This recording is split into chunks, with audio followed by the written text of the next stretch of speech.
Greetings and welcome to another edition of the Red Pill Diaries. I'm your host, Rashid. Thank you once again for giving me your time, which is the most valuable commodity in existence. And it is a finite commodity, it is an unrenewable commodity, and it is more precious than gold because once it is used up, you can never get it back again. Thank you. I'm your host, Rashid, and this is the most powerful platform for truth, bar none, anywhere, without exception, across the web. This is the Red Pill Diaries, and thank you again from the bottom of my heart and the depths of my soul for you all lending me your ear today. We're going to talk about a few things that I see in the chat. Let me go into the chat real quick. Shout out to Ned Rando. Big ups, Rashid. Let me put this up here on the screen. Big ups, Rashid, from British Columbia, Canada, 500 miles north of Seattle. Peace. Peace, man. Peace and thank you so much. Peace and blessings to you and your family. And I hope this Saturday night finds you all in good spirit, good health, and just enjoying life. Because, hey, once it's gone, it's gone. So let's go into a little bit of the news. I wanted to check out a few things. I noticed our show is applying pressure to the major platforms. I know this. I know this for a fact because it's changing their dialogue, it's changing their discussions, and where they were able to once ignore certain topics and skate by just dancing around certain things, they're being forced now to address the issues. And sometimes they address them in a way that they still dance around them, but you don't catch it. All right. But we're going to go into it a little bit and we're going to talk about some of the latest breaking news. Let me go to the headlines for a second. I saved a few things specifically because I felt that they would erase them off the internet, or they would move them where it would be a real heavy search for me to find them. So one of the latest articles that came out today, October the 21st, it's on Russia Today, and it's a quote from former President Donald Trump. And the article says Biden leading Americans to World War III. That's Trump. Well, let me tell you something. We're already in World War III. I think we're in World War IV. I think World War III was being fought when America kept expanding and ignoring the security issues of not just Russia, but non-Western, non-European nations. I think that was World War III, and I think to an extent we can call this part two of that, or World War IV, where now the things are starting to explode financially, politically, and militarily across the globe. So let's go into this a little bit, and shout out to CC's in the building, CC's in the chat. The U.S. is in danger due to the president's sheer incompetence. I agree with him on that. But I also think time is against America also. You know, when you have the heavy hand of time weighing against you, it's an impossibility to recoup. And I'm going to tell you what I'm talking about in just a minute. Just let me read this, okay? And I know this may be gloom and doom for most people who are saying, well, if we do this, maybe we can do this, and maybe we can do this. I'm here to shoot you straight facts. I think the problem with everybody is they've been living in Bizarro World, and they've been living in Walt Disney World, this illusion that things always work out, you know, especially for the exceptional nation. And in reality, as thou hast done, so shall it be done unto thee. You cannot nullify or negate those facts. You call it judgment, karma, what goes around comes around, all of that. You can't do and put hell on the back of people for a decade, or for decades, or for hundreds of years, or even for multiple hundreds of years. And then just say, oh, well, if we do X, Y, and Z, that'll negate that. That's not how life works. That's not how history works. There were civilizations that were advanced, that were far richer than America back then. But the hell that they caused for everybody else caused a judgment or a day of reckoning for them. And we know about that because we have traveled the land and we've searched under the sands and we've pulled out fragments and partial histories of these nations, kingdoms, and empires that had to pay the cost for them trying to be the boss and master over everybody. America is not the exception to that, regardless of how you may want it to be. Okay? Shout out to Ascended Awakening. He's in the building too. What's up? What's up? Now let's go to this real quick, and I'm going to go back to what I was saying. America is sleepwalking into a new global conflict because President Joe Biden has no idea where he is steering the country, his predecessor, Donald Trump, has claimed. Writing on Truth Social on Saturday, the 45th U.S. president stated that we are heading to World War III because of grossly incompetent leadership headed by a president that doesn't have a clue. Now stop right there, because in a way he's right. And you know, I'm an equal basher, and if there's blame to be laid at the feet of everybody, I give it to him. Okay. I'm not going to let anybody off the hook, even though I strongly dislike Joe Biden, even though I strongly dislike the person who was in the White House when Joe Biden was the vice president, even though I strongly dislike them. I have to tell you this. Who assassinated the second most powerful and second most influential person, not just in Iran, but in the whole of the Middle East and North African region? It was Mr. Donald Trump. It was done on his orders. All right. Who went into Syria and stayed there, doubled down, and tried to exploit the Syrian government and told them, we'll pull out, but you have to give us a portion of all of your sales of your oil, your wheat, your corn, and your gas.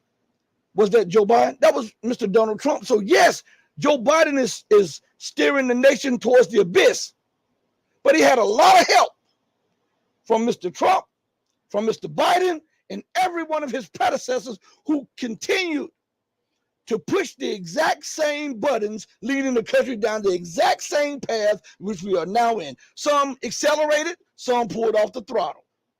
Nevertheless, they never changed directions that the country was headed in.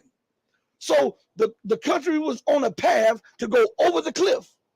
Neither one of them had the wherewithal, the understanding, the foresight, the guidance, or the testicular fortitude to change path, to turn, to get on the off ramp. It was a lot of rhetoric involved, but all of them are responsible because of the policies that they enacted. Look at what Joe Biden is doing in Syria. Look at what Joe Biden is doing in Ukraine. Look at what Joe Biden is doing all around the world. This is a continuation of some of Donald Trump's policies, which were a continuation of a lot of President Obama's policies. Okay? So there's a lot of blame to spread around. Okay?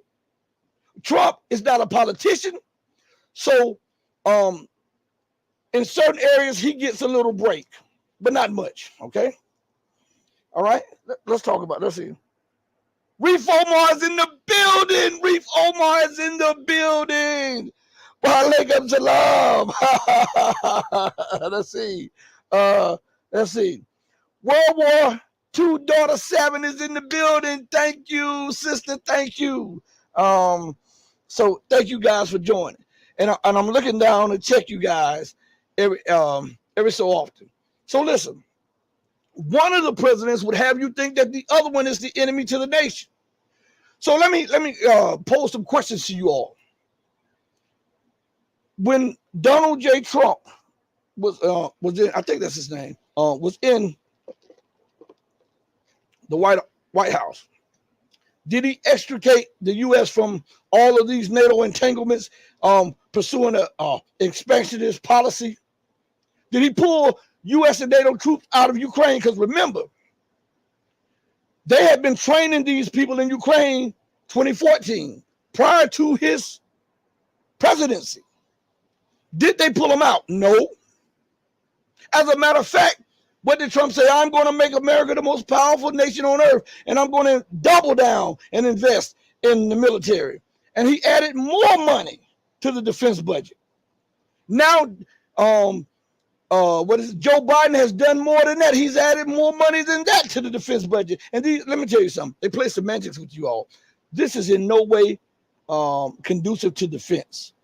This is just to make you believe that they're not fleecing the people when they say defense budget, because they want the people to support the military or support the troops. That's what they use. So their mantra is support the troops. And yet they give little to no support to the troops when they come back from war, when they have overstayed deployments and have multiple deployments and they have families back at home. Where's your support for the troops when they're begging for mental health help?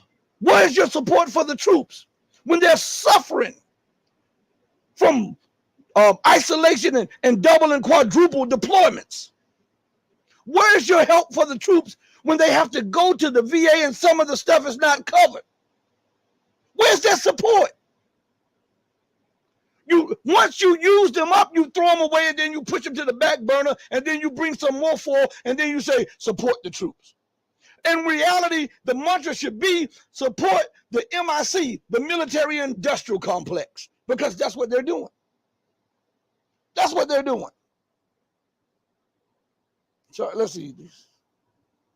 Oh, I didn't know that World War II daughter 7. I did not know that. Let me go to the chat real quick while I'm talking. See, I told you I'm gonna keep glancing down. Pedro is back in the building. And thank you for joining. I know it's late where you are in the UK. Thank you, man. Thank you so much for joining. I'm going to put this up here. I'm going to highlight this. World War II daughter 7 says Donald Trump said he wouldn't support Palestine. Now, let us look at that. Why wouldn't he support Palestine? Huh? I was looking, and listen to me good. I keep telling you this. They want you to believe that they're fair. I'm talking about all of these channels too. They want you to believe that they don't have an agenda. I was listening to one of my favorite YouTubers, listening to it, and he was giving his analysis on the Palestinian and the Israeli conflict. And he kept going back to October 7th. And he kept talking about Israel. It was almost, in so many words, it was like he was saying that for sure, and he's been saying this for long, for sure Israel will do a ground operation. But he was saying it in such a way as though, almost as if he wanted it to take place, because I've been watching it for a while to see if that's the case. I won't mention his name because I don't want to alienate anybody, and I don't want to put any words in anyone's mouth. But I'm telling you from my perspective of what I was viewing and what I was hearing and what I was seeing. And so, as he kept talking, he talked about the suffering that Israel had to endure back in Germany. And then when he talked about the Palestinians, he never mentioned the suffering that the Palestinians had to endure under the hands of Israel. He just talked about the Palestinians being rejected as a statehood. He never talked about the 70 years of occupation, the dehumanization, the brutality, the incarceration, the mental breakdown of these people. But when he talked to Israel, he made sure to go to links to talk about the suffering that they had in Germany. And again, I pose this question to any and every one of you all. And I'm not anti this or anti that, I'm pro-truth. Let us use common sense. Take religion, because I told you a lot of this has to do with religion, religious perception, and not reality. And once we remove the religious perception and look at the reality, we can come to the underlying cause and reasoning for the outbreak of hostilities and the constant war, okay? We have to look at those things. The doctor, when you're sick, the doctor he asks you a whole bunch of things. He doesn't come in and say, what's the matter with you? You say, oh, I just have a cough. If you tell him you have a cough, he'll ask a secondary question and a third question. And what he's trying to do is trying to nail down when you got that cough, what kind of environment you was in with that cough. And then he'll try to see if that is a virus or if that's a cold or if there's something deeper, right? He doesn't just harp on the cough that you cough right then and there. He'll ask you, how many times have you done that? When did this first occur? And then he'll go down the ladder because he's trying to formulate something. so that he can map out a plan of course or a plan of action to deal with the underlying cause of the cough. All right? We've got to do that. Why do people stop with the common sense when it comes to stuff like this? This is what I'm asking. All right? Now, the guy, he was talking, and he kept talking about the suffering that the Jews, and this is the existential threat, because the Jews suffered in Germany at the hands of the Germans. And he said that. And he talked about historical Palestine. And I'm telling you, that it hurts them almost to acknowledge that Israel is occupying Palestine.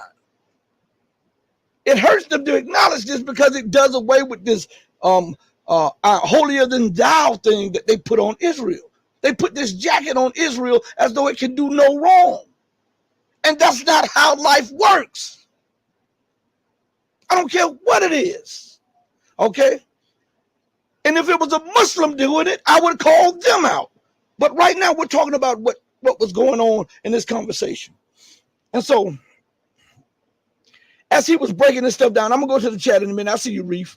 As I listened to him, and I rewinded a few times, I said, And I'm trying to make sure that what I was getting is what he was putting out. So I listened to it over and over. Do you notice when I'm talking to you all and I'm reading an article to you, and there's a point in that article, I'll go over that point several times because I want you to see the underlying meaning, and I want you to see that I'm not taking it out of context or anything, and I want you to be able to digest this stuff for yourself, and then so that you can see it in what they were trying to give to you. That's why I give you definitions with it. Okay? So I listened to him several times over and over again, and he kept talking about the situation, the suffering of the Israelis, and how they might act because this is an existential threat, and it has to do with Israel's right to exist. Stop right there. Why must Israel have a guaranteed right to exist when the Palestinians don't? I'm asking. I asked that question several times. Why does Israel get the guaranteed right to exist at the expense of the annihilation of the Palestinians?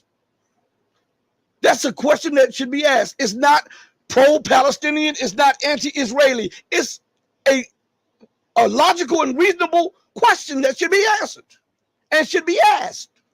So when people throw out that question about Israel's right to exist, one should go back and say, well, what about the right to exist for the Palestinians? And they'll say, sure, the Palestinians have a right to exist. And then they'll go and visit this right here, the two-state solution.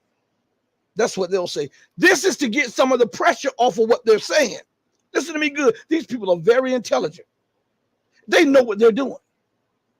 And they don't want to acknowledge what's real. So listen. They'll lead you to the two-state solution. That's to get you off their back about the right to exist of the Palestinians. Now, let's go to the heart of the matter of this. Let's say you are pro-Israeli, and you say Israel has the right to exist, and then I'm not a party to either, and I say okay, where did Israel come from? I asked her, and I'll ask the question to you, because we have to do this just like a doctor would do to find out the underlying cause of the cycle of violence and war in the Middle East, in North Africa. Okay, so not being pro this or anti this, let's use reason and common sense. And then you say, well, yes, you say Israel has the right to exist. Are you saying that the Palestinians don't have the right to exist? Oh, no, I would never say that the Palestinians definitely have a right to exist. Okay, now we've established that both have the right to exist.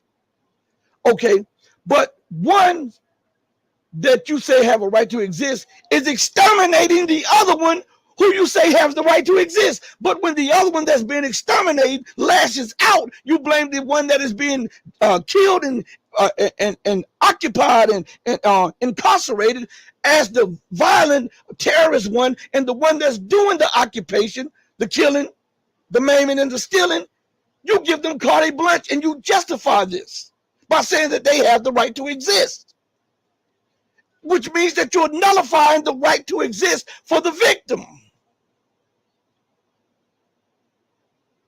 That's common sense.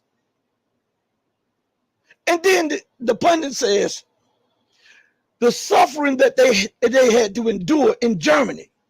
Again, I tell you, man, I tell you what, common sense is not so common in these days. If they endured that in Germany, then that is the responsibility of the Germans to right the wrong and not the responsibilities of the Palestinians. That is almost like Reef Omar being under the oppression of Pedro, right? And then Pedro is brutalizing him and beating him and victimizing him and incarcerating him. And then Reef Omar comes and kicks down my door, and everybody in the chat says, well, Reef Omar has the right to exist. Okay, you're telling he has the right to exist in my home. How the hell is that even just? How can you even rationalize it? Let's, for a minute, again, let's take religion out of this. Because religion blinds people to the reality. Religion blinds people because there's so many feelings that are up in there. But when we use basic common decency and basic common sense, it leads us down a path that some don't want to walk because they understand that there is no defense, no veil to hide behind. So Reef Omar comes into my house and takes over, and he has the right to exist, but I don't in my own house. And if I lash out because he's taking over the living room and the bedroom, I'm a terrorist? How is that? How do you even come up with a scenario like that? How do you even justify a scheme like that? Everybody, look. I want you to understand, some of these people are lawyers. Some of these people are military intelligence people. Some of them are in the alphabet soup of intelligence, right? Now, let us look at that for real. All right, let's look at that. Say, for instance, we're dealing with somebody that's a lawyer or an international lawyer, right? We'll go back to something. Let me bring this back on the screen, okay? We'll go back to that resolution that was passed, okay? We're going to bring this back up because if you are a lawyer or you are a person that served in the UN or any international capacity, common sense should reign, and there's no justification for your ignorance on this matter, okay? All right, let's go to something. And I don't know if there's any pundits that were international lawyers out here or on YouTube. I don't know. But if they were, if you are, I'm not directing this at you. I'm using these as examples, okay? Let's see. Let's go share the screen real quick. I want to share this screen because I want you to see this. Where is it at? Give me Google Lens, micro. Hold on one sec. All right, here we are right here. We'll bring this up on the screen again because I want you to understand something. Let's say, for instance, you are an international lawyer, okay? This should be on the screen now, all right? Give me a second to enlarge this because I want you to be able to see it vividly and clear. Let me go back to this. Let me enlarge this. Can I enlarge this?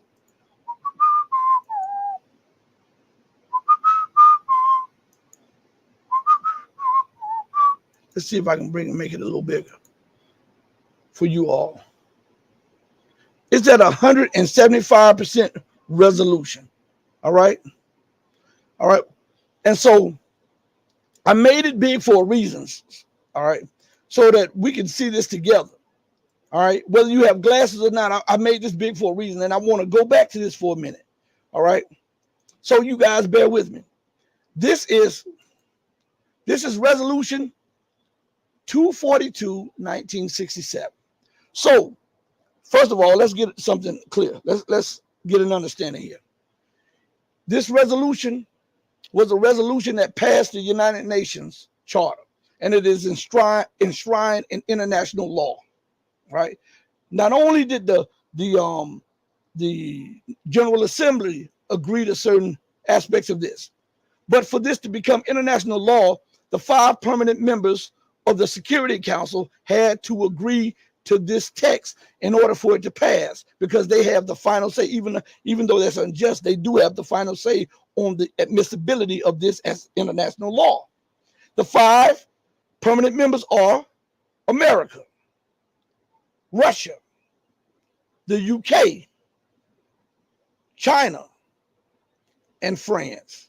Now, out of these 5 members, 3 of them are Western nations, and they are backing Israel to the T.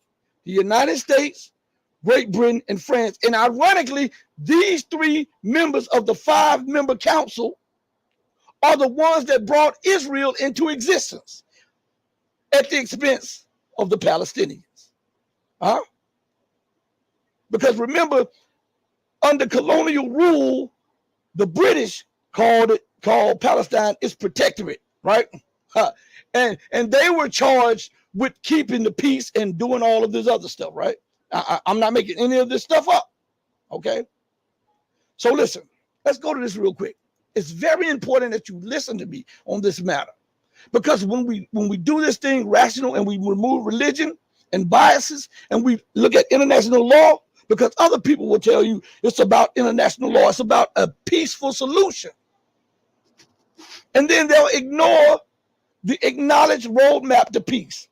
And then they'll ignore international law because it is not at the time seen as a benefit to Israel. But this is the resolution. And listen what it says. Of November 22nd, 1967. And remember, I'm talking to anybody who has held a position in government affairs, whether it be in the US, the UK, France, Russia, or China, or any other nation, but specifically these 5 nations, because they are permanent members and permanent seats on the UN Security Council, okay? So if you've held a position there, if you've held a position at any international organization, or you've been a member or an employee at the UN itself, or you are an international or have been an international lawyer, or a lawyer that works internationally, even though you were not licensed to be an international lawyer, if any of this is your pedigree, you have no excuse to ignore the law because it don't suit the Western standard. Look at what it says here. The Security Council. So what is the Security Council? The Security Council comprises 15 members, I believe. 5 are permanent members, and the other ones are rotating members. But the 5 permanent members can veto or yay a motion to make it international law or internationally binding. Okay? Now, let's go to something before I read a little bit more of this so that we can understand exactly where we are. The word binding is a noun. It means a strong covering holding the pages of a book together. A mechanical device fixed to a ski to grip a ski boot, especially either of a pair used for downhill skiing, which hold the toe and heel of the boot and release it automatically in a fall. Listen to what it says. An adjective of an agreement or promise involving an obligation that cannot be broken. Let's say that part again. If international law and these resolutions are law in the United States, France, Great Britain, and everybody else continues to harp on the justifications for going into Libya because of an international resolution by the UN Security Council, or for them bombing Saddam Hussein because of a UN Security Council resolution, or for them invading other nations because of a UN Security Council resolution. They were saying that this was international law because what was it? It was of an agreement or a promise involving an obligation that cannot be broken. The United States says Saddam broke his agreement. They went in there and bombed the hell out of him. They say Muammar Gaddafi broke the agreement, even though we know they're lying on both of them. They went in there and bombed the hell out of him. Now, let us see if one or two of the parties have broken their agreement in the Israeli-Palestinian conflict. And if one or two have broken their agreement, then why hasn't the United States, France, and Britain acted in the same manner against a non-black or non-Muslim or non-white nation as they did with the non-white, non-black nations, right? Listen to me good. I want you to understand something. Let's go here. All right. Follow me on this. I'm telling you this. You cannot get around this. I am not an international lawyer, but I have very good comprehension skills. Okay. And I read very well. I don't read to say I read it. I read it to get understanding. I don't read for memorization. I read for understanding. Okay. There's a difference, a big difference. So it says, the Security Council expressing its continuing concern with the grave situation in the Middle East, emphasizing, give me 1 second, please. I need to bring something to bear here.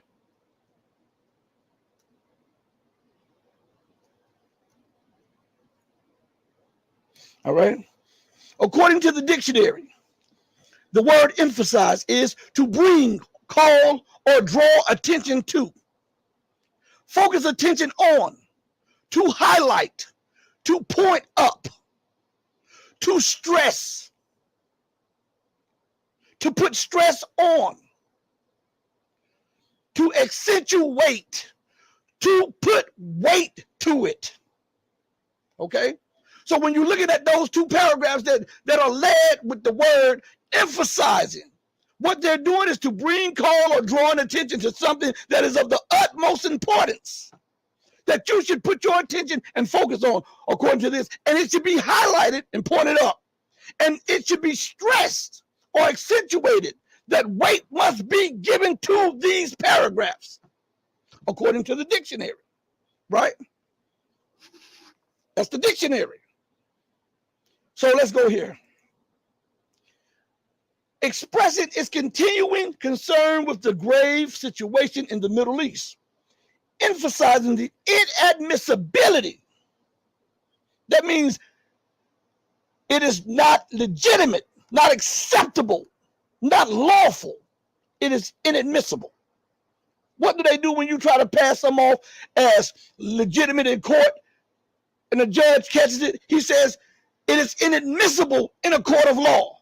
It is not up to the rigors or the standards which is acceptable by law. Right? Is that not right? Emphasizing the inadmissibility of the acquisition of territory by war. So they're telling you that any acquisition of land by war is inadmissible, invalid, unlawful, and unright, and unacceptable. Right there in the second paragraph. Right? Emphasizing the inadmissibility of the acquisition of territory by war and the need to work for a just and lasting peace in which every state in the area can live in security. Stop right there. So, for every state in the territory to live in that area to live in security, there must not be the illegal acquisition of land through war or through proxies. Now, if this is binding and it is in the resolution, how did Israel come by the Sheba Farms? How did Israel come by the Golan Heights? How did Israel come by the Sinai Peninsula? Because remember, they occupied the Sinai Peninsula and Gaza. How did they come by the West Bank in the Negev Desert? We're looking at international law, and these people continue to just throw it out the way because it does not suit their line of thinking, but it's right here. So when we look at that, there can be no security for any state when land or territory is acquired through war. It says it right there. So we're looking at division and war and the buildup for more war right now. Why? Because Israel has occupied territories and refuses to give them back. Is that not right? And when a nation lashes out, or when a people lashes out, the people who lash out, because they're trying to be heard, they want some type of justice, they become the terrorists. But we're looking at the international rules right here. Okay? Now listen to this good. And I'll be in the chat in a second. Okay, I see all of you guys. Holly Holm is in the building. MZ is in the building. Thank you all for joining. Let's go to the next paragraph. Because we're back to emphasizing something. Remember what emphasizing means? It means to what? Bring, call, or draw attention to bring focus and attention on, to highlight or point up, to stress and accentuate the weight of something. So what we're doing right now, we're pointing out, we're highlighting, we're bringing, we're calling, we're drawing attention and focusing attention on. And we are accentuating the very laws that these people say that they follow. And they're always throwing in the face of everybody. It's right here. So it goes and says, emphasizing further, meaning more, that all member states in their acceptance of the Charter of the United Nations. Now listen, for you to be a United Nations member, you got to accept the United Nations Charter. Is Israel a member of the United Nations? I'm asking you. Anybody in the chat, is Israel a member of the United Nations? Yes or no, in the chat right now. Let me go to let me see if they're answering me in the chat. Hold on one second. Let me go to the chat, YouTube chat. All right. Holly Horn says yes. World War II daughter 7 says no. They are a member of the United Nations, therefore they have to be a member of the chat, of the charter, excuse me. Now let's go to something. See, I'm saying some things that are let's see. These things get up under a lot of people's skin, but you know how when you had a sibling or you had a parent that cared about you so much and they would embarrass you in front of your friends when you got out of line and you thought, oh, they're just tripping or there's just. I had a mama like she didn't care nothing about that. My mom would embarrass you in a heartbeat to get her point across. And I look back on it, I said, my mom loved me. But back then I was like, oh, my mom tripping. You know, my mom was tripping. But she had to love me enough to do things that she did, right? So, but as a child, I thought as a child and I spake as a child. But now that I'm no longer a child, I put those childish things behind me, okay? So, when a person loves you, they're willing to tell you things that are beneficial to you, even when you don't want to listen. Even when you have this notion or this held view, this deeply held view about something, even if it's skewed, they are willing to alienate their friendship or their bond with you to try to tell you, hey, that's wrong. I don't care. That's wrong. That's what I'm trying to do with you guys, okay? And we're going to use law to do it, and I'm not a lawyer. So anybody with the qualifications of a lawyer, and they're not doing this, they're exploiting you, okay? Anybody who has worked for the UN, the World Bank, or any of these other organizations that know better should do better. And if they don't do better, then they're exploiting you. Okay? So listen what it says. Emphasizing further that all member states in their acceptance of the Charter of the United Nations have undertaken a commitment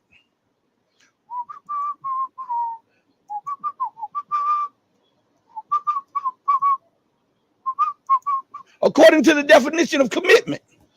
The word commitment is a noun. It is the state or quality of being dedicated to a cause, activity, or etc. Dedication, devotion, allegiance, loyalty, faithfulness, fidelity, responsibility, obligation, duty, tie, charge, liability, and burden. So everybody is under that burden. Everybody is under that liability or that charge to do right. They're bound and tied to what they have said that they've committed themselves to in the charter. Right? All I'm doing, I'm not embellishing. I'm letting you go read what the definition say. Pull it up on Google. So listen what it says here. Number one, affirms that the fulfillment, not partial enactment, not promise to do something, but the fulfillment. Let's go back here real quick.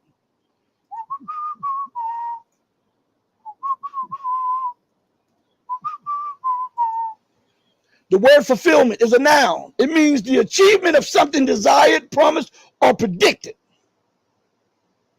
The meeting of a requirement or condition. What is a requirement or condition that must be met for peace to be had? That no territory can be acquired through war. Because if it is, there cannot be any lasting peace for any state in the area, or neither can they live in security. So we see that Israel has done just that. Are they living in peace and security? Hell no. Are any other states in that region living in peace and security? Hell no. And so we see the underlying cause of why. Right there. So let's go further. Affirms that the fulfillment of charter principles requires the establishment of a just and lasting peace in the Middle East, which should include, listen, for this just and lasting peace in the Middle East, it has to include this, which should include the application of both the following principles. All right? Now, for us to understand what they're talking about,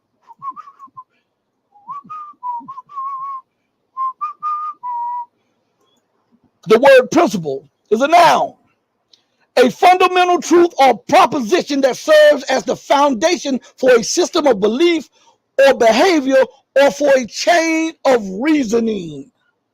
The truth, the proposition, a concept, an idea, a theory, to postulate, an assumption. Okay? We have that. So it says, affirms that the fulfillment of the charter principles require the establishment of a just and lasting peace in the Middle East, which should include the application of both the following principles. What are the principles according to the law that was passed, the international law that must be enforced? Number one, withdrawal of Israel from armed forces from territories occupied in recent conflict. Now, stop right there. That was placed number one. Everything else, according to mathematics, according to this charter, according to this binding resolution, is secondary. Why? Because they just showed you it's number one. It's number one. It's not placed as number 2, 3, 4, 5, 6, or 7. It's number one. Right? Number one. Withdrawal of Israel armed forces from territories occupied in recent conflict. Now I ask any and everybody who's listening,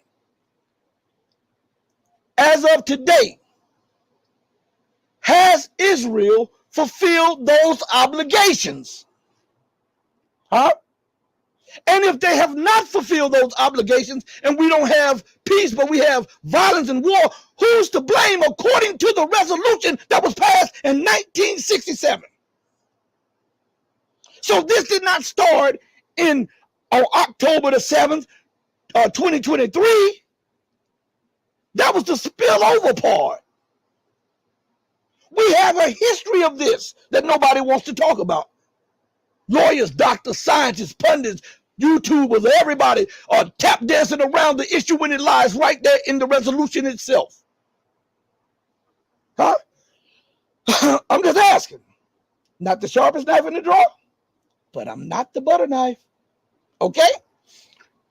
So without the enactment of the first part of this, it nullifies and negates every other part of the resolution. This was placed as number one. That means emphasizing. That means bringing focus to point at. Right? What does emphasize means? Give special importance or prominence to something in speaking or writing. To bring, call, or draw attention to focus attention on, to accentuate. So that's why they put that as the number one. Because it was the most important part of trying to quell the violence and find a solution to peace for everybody in the region. And without the enactment of that part, everything else is null and void. All right? So when we see the overspill and the outbreak of violence, it is because that part, number one, that was emphasized, was ignored, trampled over, and forgotten and pushed to the side. Right there. Resolution. Now, I want everybody who's listening to me, tell me where I've embellished anything. Show me where I've made up anything. Show it to me. We have the definitions. We have the flipping resolution right up on the screen.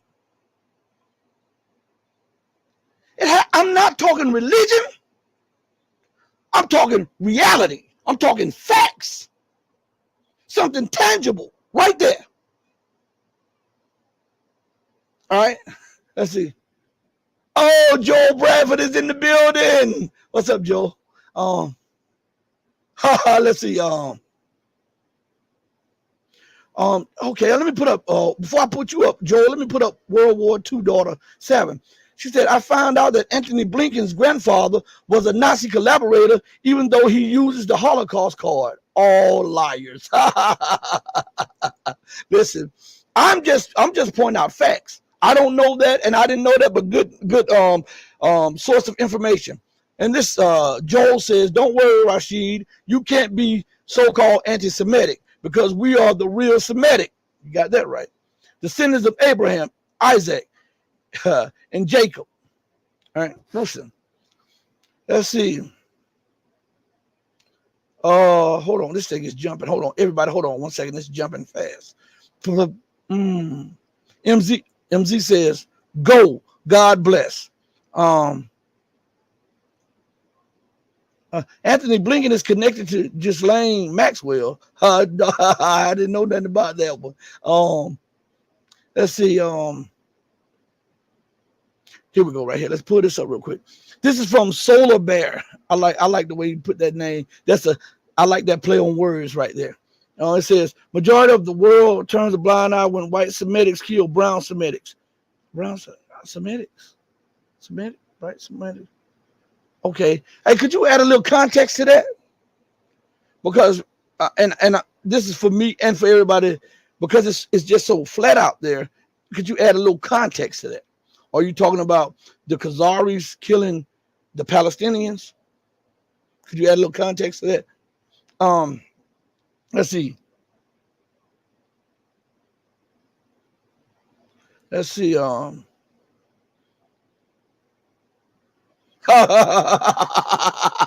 Pedro is silly. Pedro said, but God is a real estate agent, and he says, your house is mine. Well, that's what they're saying in reality, aren't they? That's what they're saying in reality. Reef Omar says, it's bizarro world and geopolitics. Mic drop moment. Boom. That's what it is. So this is what I'm saying. Let's see. So let's go back to this resolution real quick. It's on your screen. You have the number 1, and then right up there you have the Roman numeral number 1. Okay, down there, or whatever, the I or whatever. Withdrawal of Israel armed forces from territories occupied in the recent conflict. They never gave back the Golan Heights because they found that the Golan Heights was filled with water, underground water, deposits, and rich in mineral, and it was fertile. They took that strategically. The United States helped them acquire that. They took the Sheba Farms, minerally rich soil to grow stuff. They occupied the Egyptian Sinai Peninsula, right? They took the Negev Desert. all of that. None of that was returned. Even if we say Israel had the right to everything else, even if let's just go along the lines of everybody else and says that is Israel. All right. Well, we know for a fact that they've taken the Negev Desert, they've taken Gaza, they've taken the West Bank, they've taken the Sheba Farms, they've taken the Golan Heights, and they even took the Gaza, Egyptian Sinai Peninsula. They gave the Sinai back to Egypt, but Egypt is only allowed to do certain things on their own soil. Right there in the Sinai Peninsula. They can only deploy so many police there or so many troops there. That is their sovereign territory. And they are being forced to do what the United States, Great Britain, France, and Israel says. They tried to put that on the back of Bashar Assad, but he would not accept that. He said he wanted a full restoration of the rights of the Syrians, and he wanted the full return of the Golan Heights to Syria without pause and without any of these caveats. That's why they hate him so much. That's why they hate him so much. So again, was the Sinai Peninsula returned to Egypt without any funny business? No, it was returned, but hey, they could only do so much, so they have limited sovereignty over it. So it wasn't fully returned. What about the Gaza, the Gaza Strip? Nope. Do you know fishermen can only go out, I think, 1 or 2 miles, and they can't go out there on certain days? And the Israelis continue to hold dominance over the water borders with Gaza? How is that a sovereign territory? And I heard the other day said that Hamas has sovereignty over Gaza. And this was on almost all of the main YouTube channels, the alternative media, and the regular channels. And I'm like, what? They said Hamas is responsible because Hamas has sovereignty and they govern the Gaza Strip. Now, hold up. Stop right there. Let us look at this for real. How do they have sovereignty over the Gaza Strip when Israel controls the southern border between the Sinai Peninsula and Gaza, on Gazan territory? How is that? Tell me that. When you are governing a body, you have control over the body which you govern. Is that right? Do they have control over the waters, the territorial waters over Gaza? No. So how in the hell are they fully governing Gaza? See, I'm telling you, they lie so much, and they hide these facts right in front of you. And they know that the average person will never question these facts. Okay? So, Joel says, hit that like button, everybody. Please hit the like button. All right? Now, let's see what follows this. Let's see the next paragraph. All right? Okay? Because remember, number one, it's the main one. Without number one, we can't expect peace and security in the region. Now, we know that because we're looking at the resolution. So, and they say for peace and security to be had in the region, Israel must do what? And it's binding for her to do it, according to the resolution. She has no recourse. She has to do it according to international law. But has she done it? And if she hasn't done it, then how the hell has she continued to get away with it since 1967? It's because the United States, Great Britain, and France continues to give cover to it. And they hide these facts with all of these pundits in the media, be it mainstream or alternative. So if we see there's a war and the buildup for war and conflict, what is the root cause according to the resolution?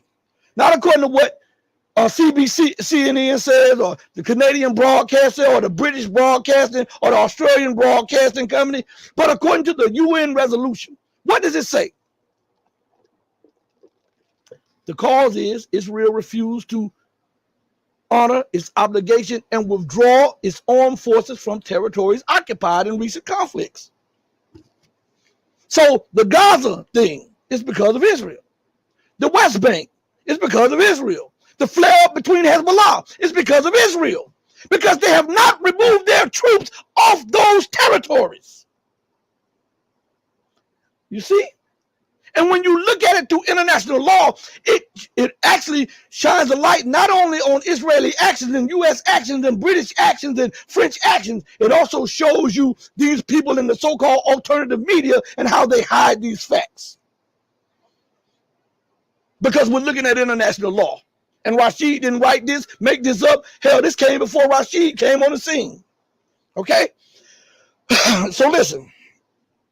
The next one says, termination of all claims or states of belligerency and respect for and acknowledgement of the sovereignty, territorial integrity, and political independence of every state in the area and their right to live in peace within secure and recognized boundaries, free from threats and acts of force.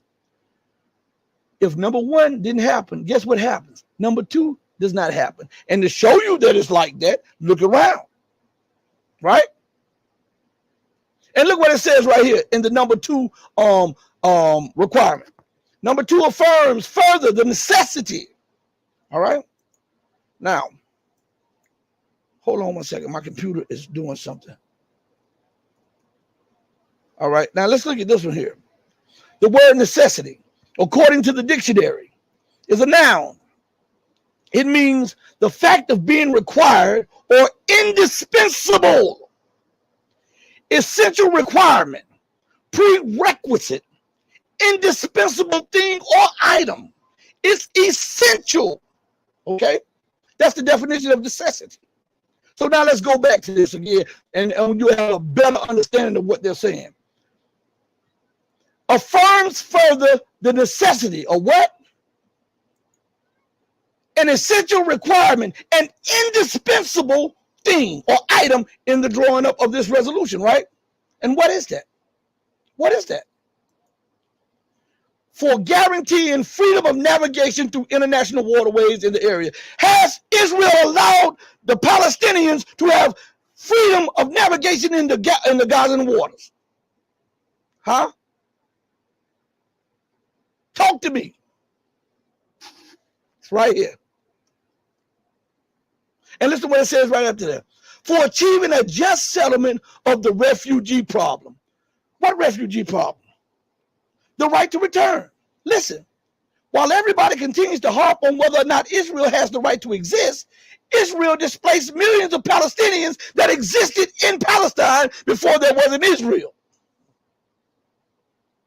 So this is vital to peace and security, is the return of those people or their descendants to their original properties in what used to be called Palestine. If this is not done, there will be no peace. There will be war and insecurity, according to what we're reading, right? But if it is done for guaranteeing the territorial inviolability of political independence of every state in the area. And it has not been done. And therefore you have war. And you have these flare-ups. And you have the build-up for more war. So if I can read that, you telling me somebody that is schooled and learned in international law or law don't know that? And if they don't know that, then where the hell do they get their degree from? And why would we even allow them to represent or talk to us in a manner on affairs of this large? Huh? I'm asking you these things here. Holly says, hello, Saturday surprise. Yes, it is. So, again, I ask you, if this is the case, let me try to catch up with some of this stuff. It's just jumping. No, Israel is not a signatory to any nuclear or bioweapons treaty, no. But we're not talking about those treaties. We're talking about the charter, the UN charter. And to be a member of the UN, you must subscribe to the UN charter. You have to. Right? So that's what we're talking about. Solar Bear says, oh, yeah, Solar Bear. I see what you're saying. Thank you for putting that in context. Thank you. So again, when we look at the situation that is unfolding in America, and not America, not just America, but the globe, we can point back to America's hand in it, France's hand in it, and the UK's hand in it. Right? They allowed this, and they wanted to get rid of those people that were being victimized and brutalized in Germany. And so they displaced an entire people to do so. And they suppressed that people through the media, in economics, and in politics, making them almost irrelevant and demonizing them as terrorists. When it is America, France, and Great Britain that has been some of the greatest terrorists to ever walk God's green earth. How can you not be a terrorist when you have occupied and colonized, killed and maimed and exploited and raped, and you continue to do so in your arrogant, exceptional policies around the world? So occupying nations is not terrorism. Bombing wedding parties is not terrorism.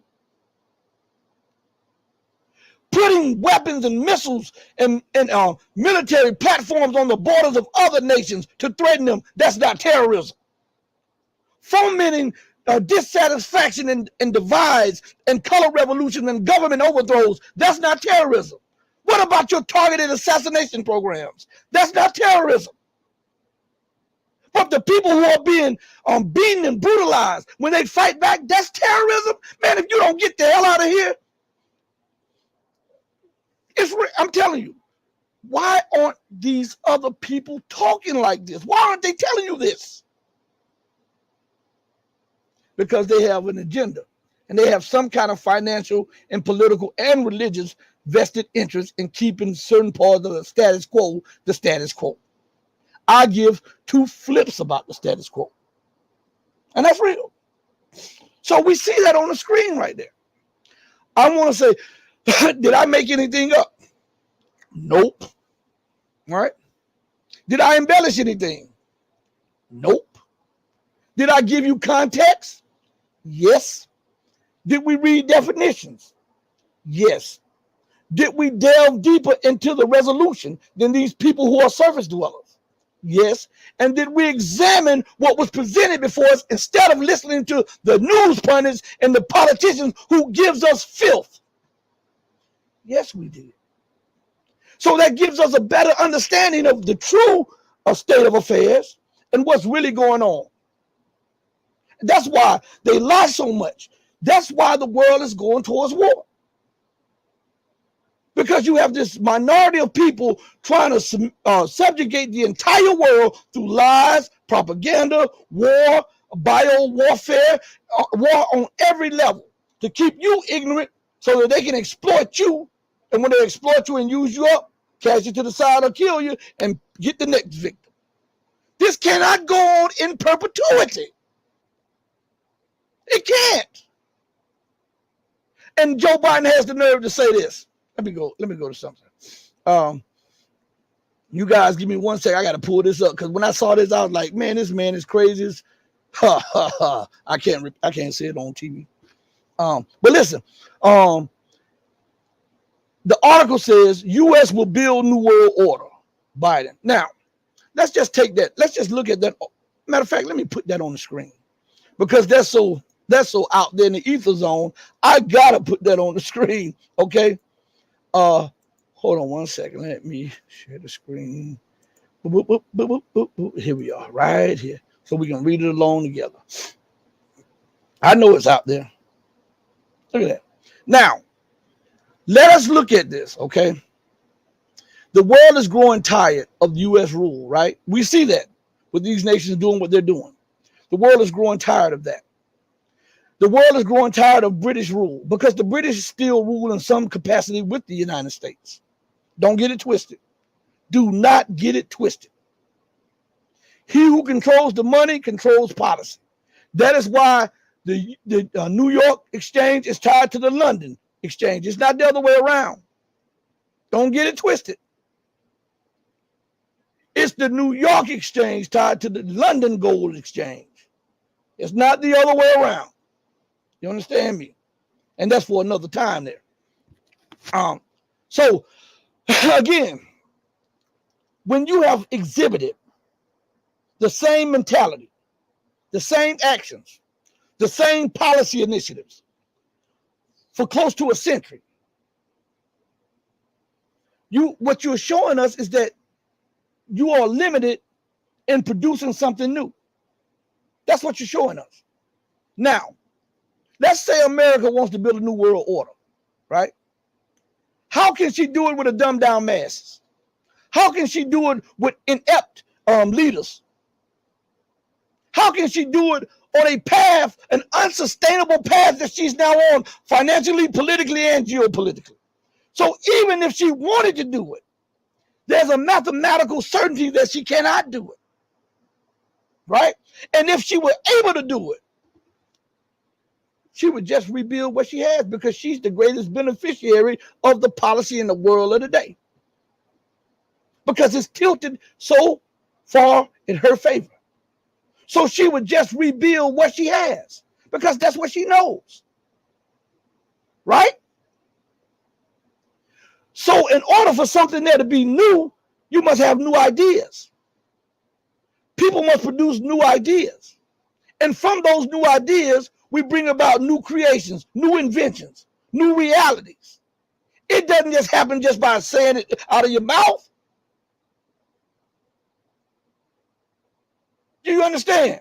So these people they're entrenched in racism and exceptionalism. This is to their very core and marrow.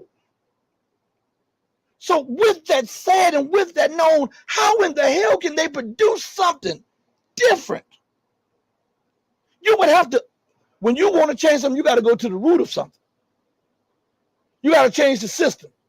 You got to change the way of governance, the way of finance and economics, the way of culture. All of that has to be uprooted and burned to the ground. Right? Is America willing to do that? No. And we know she's not. Why? Because she's fighting like hell to try to maintain what she's already in. Tell me I'm lying. Tell me I'm lying.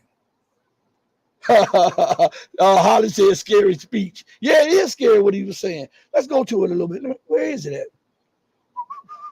Okay. He says, the current system has run out of steam. Okay, Mr. You admit that. Whose system is it? It's the system predicated on Imperial Britain and transferred over to Imperial America. And all you did was expound on it by leaps and bounds. And it says, the current U.S.-led, listen to this good, the current U.S.-led world order has sort of run out of steam. He admits it. They have no new ideas. They're being beat down whenever the playing field has been leveled. China and Russia and even these so-called second and third world nations, they are now shellacking the United States in areas that the United States once dominated in for miles.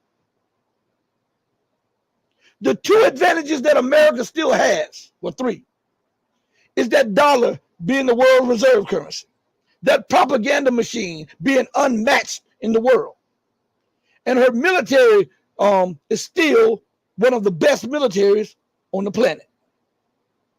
Those are the three things that still hold America into a position of importance. But they are fast losing steam too. When the dollar goes, how can you afford the bases around the world?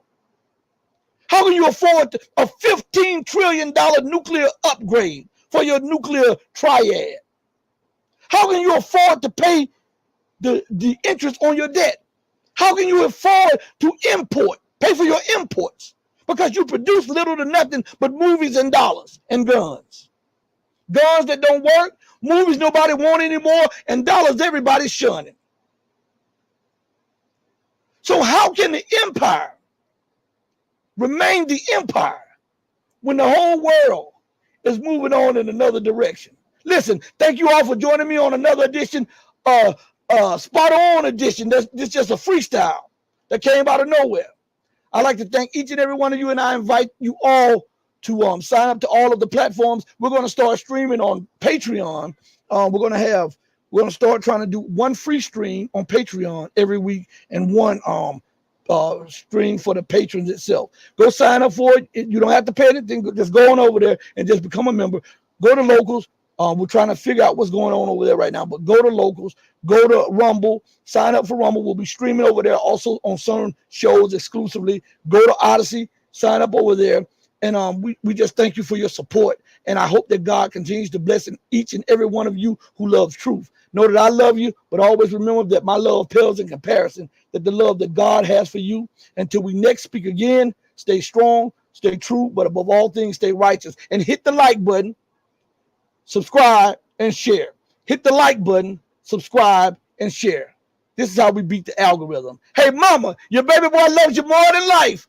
Deuces, everybody. Peace, everybody.